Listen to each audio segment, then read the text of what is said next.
Hello gorgeous peeps, I'm Chris from TechSpert, and this dinky wee chap right here is the iPhone SE 2022. At 430 quid, it's loads more affordable than the cheapest iPhone 13, this here mini model. And it's also almost as pleasingly compact, which is great news if you've got stubby wee fingers like me. This mid-range mobile may look like the old iPhone 8, but you've got Apple's latest A15 chipset powering the show, you've got iOS 15, you've got wireless charging support, which is seriously rare at this price point. So on the surface, in many ways, the iPhone SE 2022 looks pretty bloody good, but under the surface, many issues indeed, so it's kind of like the smartphone equivalent of Johnny Depp.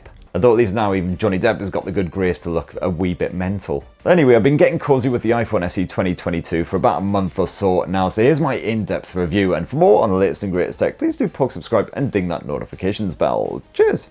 So let's begin, of course, with the elephant in the room, the frankly outrageous old school bezels on this thing. And speaking of elephants, those bezels are just as f***ing huge as one. Like back in the day, it was bearable because we didn't really know any better, but in 2022, those bezels are a state. It's just like your great mate Kevin down the big market on a Saturday night when he decides to smash back 12 Smirnoff Ices, then get up on the bar, whip out his knob and do his impression of a windmill. So when people see these bezels, it's the exact same reaction.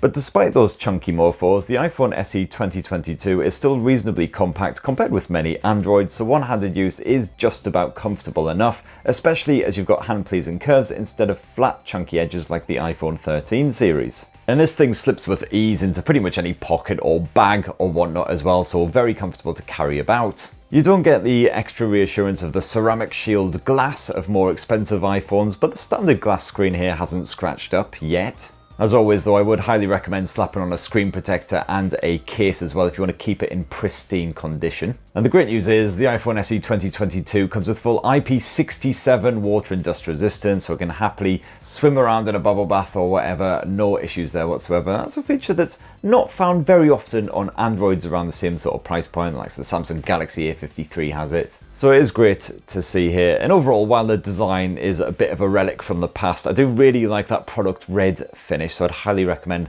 snapping that one up. That is if you decide to completely ignore all the negative things that I say about this phone in this video and buy yourself one anyway. Because let me tell you, most of the niceties are already over and done with. At the end of this video, this thing's gonna be like Chris Rock to my Will Smith. So for the software, of course, it's Apple's iOS 15 on board here with all of its various pros and cons. Pros include some very strong security and privacy features. Of course, you've got the benefits of Apple's fully fledged ecosystem if you're actually rich enough to afford all of Timmy Cook's other devices, iPads and MacBooks and such forth. And you've also got the benefit of long-lasting support with the iPhone SE 2022, just like all other iPhones as well. Years and years of OS and security updates. Cons include the usual lack of customization and personalization. You are very much stuck doing things the way that Apple wants you to do them. And quite a lot of the Apple services and apps, such as Maps for instance, simply do not work as well here in the UK as they do in the home country of the States. Thankfully, the iPhone SE 2022 has generally behaved itself this past month, although it did decide to reset itself as I was shooting my previous video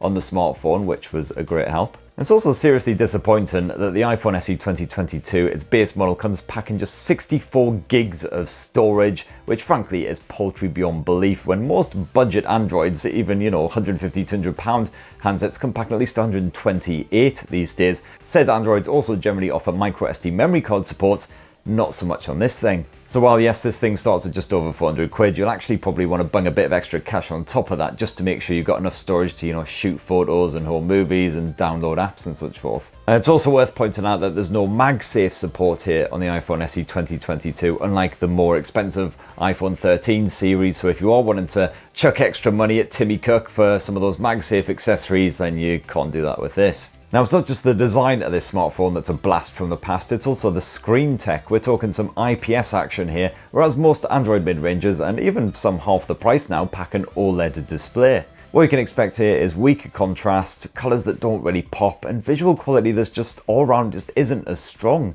Well, that lack of OLED action also unfortunately means you don't get any always-on display option. The tiny screen size means you'll be squinting to see what's happening if you are watching a movie or whatever, and in the likes of Disney Plus, you can't even pinch in to try and get a full screen experience. The dinky finish also means that responsiveness can be quite ropey when you're trying to tap a tiny link or a button on that display. You'll find yourself poking it over and over like it's an unruly child. And also good luck actually seeing anything outdoors when the sun decides to actually cut through those clouds. Even on maximum brightness, I found myself squinting quite a lot, especially when I was trying to wear shades. And yes, naturally, as a 60Hz maximum refresh rate here on the iPhone SE 2022, unlike pretty much every Android rival at this price point, which offers a 90 or even 120Hz finish, so you don't get that lovely, silky smooth, ultra fluid experience. Technically, it is a stereo speaker setup here on this bad boy, but unfortunately that earpiece speaker is rather tinny, so it's definitely the bottom mounted speaker that is pulling all the weight here. And that said, the actual speaker quality is pretty good, especially considering the size of this thing, so it's actually fine for just, kicking back with some YouTube or whatever, but I would recommend getting some headphones on the go for actual music. Of course, sadly, there's no headphone jack here on the iPhone SE 2022, unlike, again, most mid-range Android rivals. Your bugger all Dolby Atmos support here as well, but thankfully the Bluetooth 5.0 smart works absolutely fine, streaming to speakers and headphones, absolutely flawless. So let's shift on to performance, and the iPhone SE 2022 is powered by the Apple A15 SoC, same as the most expensive iPhones right now. So probably not too shocking then that the everyday performance absolutely perfect. No judders or stumbles whatsoever. Apps just load up. You can have lots of apps running in the background simultaneously, no issues. The only problem there is, of course, if you are downloading anything with one of these apps like Deezer or Audible or anything, you'll have to have them front and center until the downloads have completed. It's a problem that gets me time and time again with iPhones. If you minimize podcasts while you're downloading podcasts, then it'll just stop downloading podcasts. And of course, you'll get on a tube and you'll have no podcasts to listen to.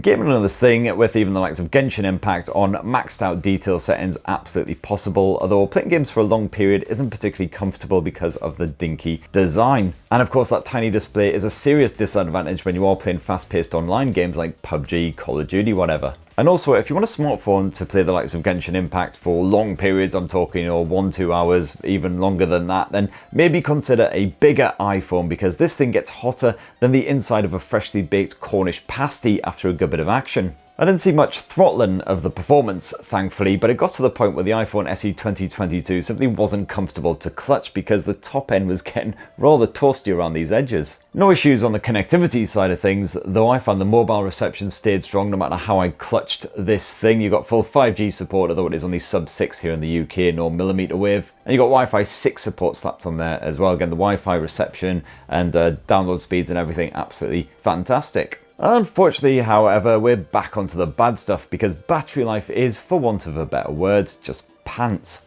And not just pants, we're talking big floppy pants with nasty skid marks permanently ingrained in the inner lining.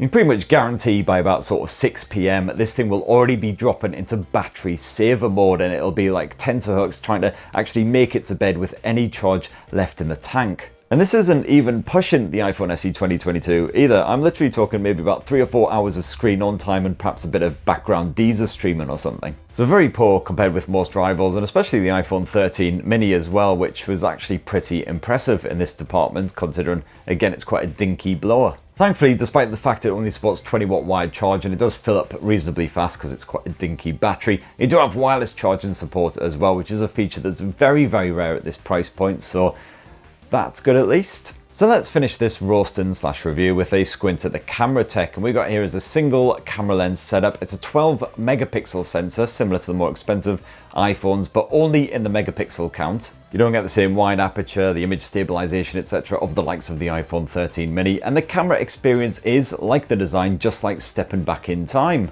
On auto mode, you can get some respectable looking pics if the lighting is just right, but there's no dedicated night mode for low light shots, so you can expect grainy, murky results in the evening. Likewise, whenever there's strong light involved or an HDR style situation, you will see lots of lens flare and serious oversaturation, and the kind of issues that can basically just completely ruin your shot. So you will want to take your time and really plan your snap if conditions are less than optimal. Color reproduction isn't quite spot on, but it's not terrible, while detail levels are good enough to make your pics look nice when they are blown up. Moving subjects can trouble the focus though, even in daylights. The iPhone SE 2022 ain't ideal if you're snapping kids or pets either, although you can get some decent results with the portrait mode at times. And yeah, because it's just a single lens setup here on the iPhone SE 2022, you don't get that ultra-wide angle shooter that you do get on the more expensive models, nor is there any kind of telephoto action. For your home movies, the iPhone SE 2022 will do a perfectly respectable job, again, as long as you're not trying to shoot in really bright light or really ambient light. You can shoot up to 4K resolution video at either 30 or 60 frames per second. Of course, you'll have to remember to set the default resolution in the general phone settings menu rather than through the camera settings, because otherwise it just defaults back to HD 30 frames per second every single time. And overall, again, as long as you're not trying to actually test the iPhone SE 2022 with anything tricky, you'll get good looking visuals and the audio pickup is absolutely fine. So overall, fine for your simple home movies. And it's a similar story for the basic 7 megapixel selfie camera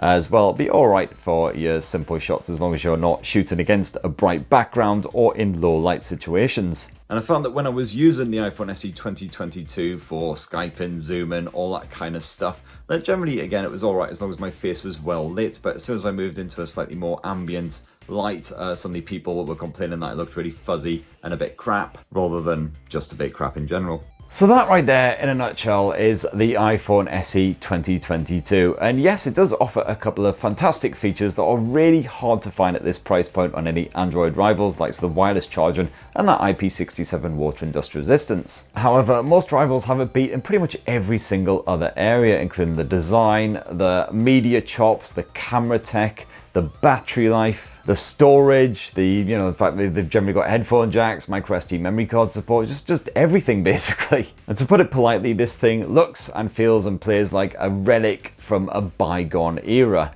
And to put it less politely, it's fucking rank. But anyway, that's what I think. I'm sure lots of you are keen to point out how utterly wrong I am in the comments down below. So I'm looking forward to reading all that. Please do let me know your real life experiences with this thing if you have been using it as your own, because I really haven't enjoyed it. I honestly think it's the worst phone of the year, to be perfectly honest. But yeah, iPhone 13 mini, if you can afford that one and you're dead set on an iPhone, definitely bump up your budget if you can, because that thing is superior in pretty much every single way. Check out my side-by-side with these two smartphones to see exactly what you would be missing out on if you decided to go for this thing. And please do subscribe, ding that notifications bell, and have yourselves a bloody lovely rest of the week. Cheers everyone, love you.